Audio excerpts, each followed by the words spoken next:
Γεια σας και καλώς ήλθατε και πάλι στο κανάλι μου. Θυμάστε που στο τελευταίο βίντεο είχε πάρα πολύ ήλιο? Σήμερα χιονίζει. Επιτέλους χιονίζει στο Λονδίνο. Νομίζω μετά από περίπου 3 χρόνια. Και συγκεκριμένα το έχει στρώσει. Δηλαδή χιονίζει πολύ και συνεχόμενα. Στην πόλη μου, την Πάτρα, στην Ελλάδα, δεν χιονίζει πολύ συχνά.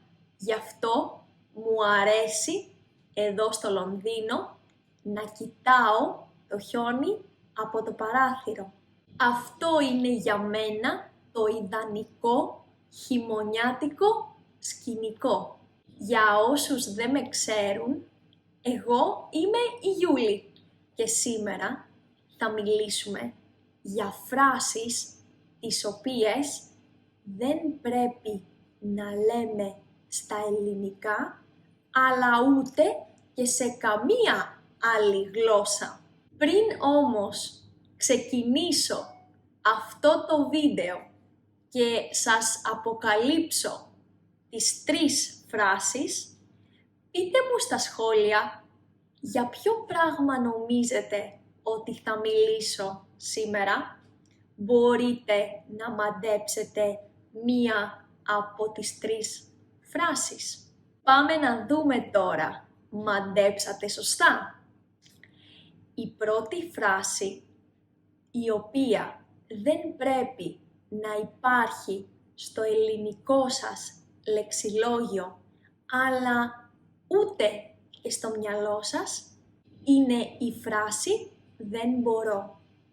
Στα ελληνικά λέμε πως δεν υπάρχει «δεν μπορώ», υπάρχει «δεν θέλω». Δηλαδή, αν θέλουμε να κάνουμε κάτι, θα βρούμε τον τρόπο και θα το κάνουμε.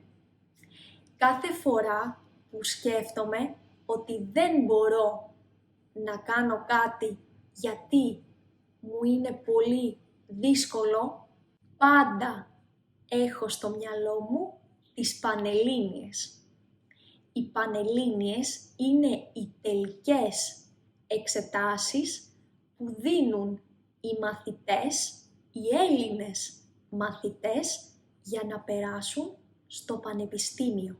Για να περάσεις πρέπει να διαβάζεις πολύ, να είσαι πολύ καλά οργανωμένος και να έχεις έναν στόχο.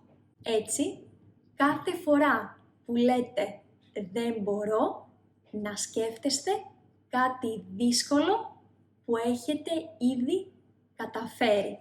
Μία άλλη φράση που έλεγα κι εγώ πολύ συχνά στο παρελθόν είναι «θα το κάνω αργότερα».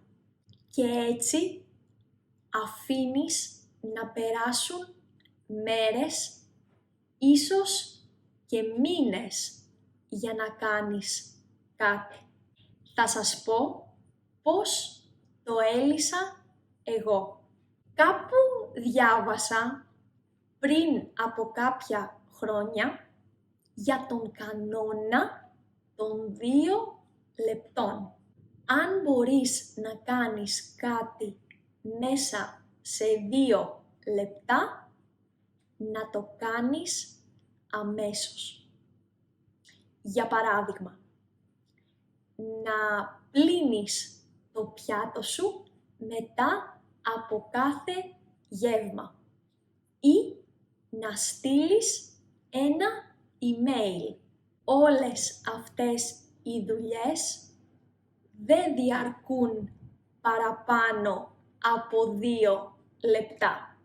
Αν όμως πεις «άστο, θα το κάνω αργότερα», τότε στο τέλος της ημέρας θα υπάρχει μία πολύ μεγάλη στίβα από πιάτα στην κουζίνα σου και θα σου πάρει πολύ περισσότερο χρόνο για να τελειώσεις και για να τα πλύνεις όλα.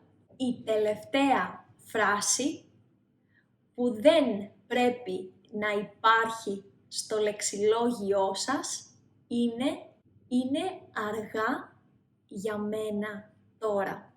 Πολλοί πιστεύουν ότι πρέπει να κάνουμε συγκεκριμένα πράγματα σε συγκεκριμένο χρόνο. Όμως, εγώ πιστεύω πως ο κάθε άνθρωπος έχει τον δικό του χρόνο. Δηλαδή, ποτέ δεν είναι αργά για να σπουδάσεις, ποτέ δεν είναι αργά για να αλλάξεις τη δουλειά σου, ποτέ δεν είναι αργά για να κάνεις μία καινούρια αρχή. Πάντα έχω στο μυαλό μου ως παράδειγμα τον δάσκαλο της μουσικής όταν μάθαινα πιάνο. Δούλευε ως αρχιτέκτονας για πάρα πολλά χρόνια. Όμως, όταν ήταν νομίζω γύρω στα 40, αποφάσισε ότι θέλει να μάθει πιάνο. Έμαθε πάρα πολύ καλά να παίζει πιάνο, παραιτήθηκε από τη δουλειά του και άνοιξε ένα οδείο. Αυτό λοιπόν ήταν το μάθημα για σήμερα. Αν σας άρεσε, κάντε like στο βίντεο για να μπορέσουν και άλλοι μαθητές ελληνικών να έχουν πρόσβαση σε αυτό το υλικό. Εμείς θα τα πούμε στο επόμενο μάθημα. Φιλάκια πολλά!